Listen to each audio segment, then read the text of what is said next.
حضرت عمر بن خطاب رضی اللہ تعالیٰ عنہ کی ہمیشہ یہی خواہش تھی اور یہی دعا فرمایا کرتے تھے کہ اے اللہ مجھے شہادت کی موت نصیب فرما، اور شہادت بھی آپ صلی اللہ علیہ وسلم کے شہر مدینہ میں عطا فرما۔ یہاں تک کہ آپ کی یہ دعا قبول ہوئی، اور ہوا اس طرح کہ جب بھی آپ رضی اللہ تعالیٰ عنہ فجر کی نماز کے لیے مسجد تشریف لاتے تو آپ کے ہاتھ میں ایک درہ ہوا کرتا تھا، اس درے کے ذریعے صحابہ کرام کو اور لوگوں کو نماز کے لیے اٹھایا کرتے تھے۔ اسی روز بھی آپ رضی اللہ تعالیٰ عنہ مسجد کی طرف آئے، اور جب صفحہ مکمل ہوئی، جسے آپ نے تکبیر تحریمہ کہنا تھا، تو اسی مسجد کے محراب میں مجوسی کافر ابو لؤلؤ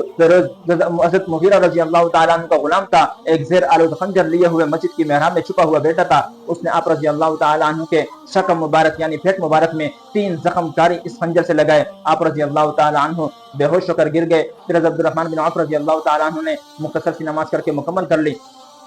اور اسی موقع پر ابو لؤلؤ نے بھی کئی صحابہ کو زخمی کیا، جن میں سے 7 صحابہ شہید ہوئے۔ اور آپ نے جب دیکھا، ابو لؤلؤ نے جب دیکھا کہ اب میں مسجد سے نہیں نکل سکتا، تو اسی خنجر سے اپنے آپ کو ہلاک کر دیا۔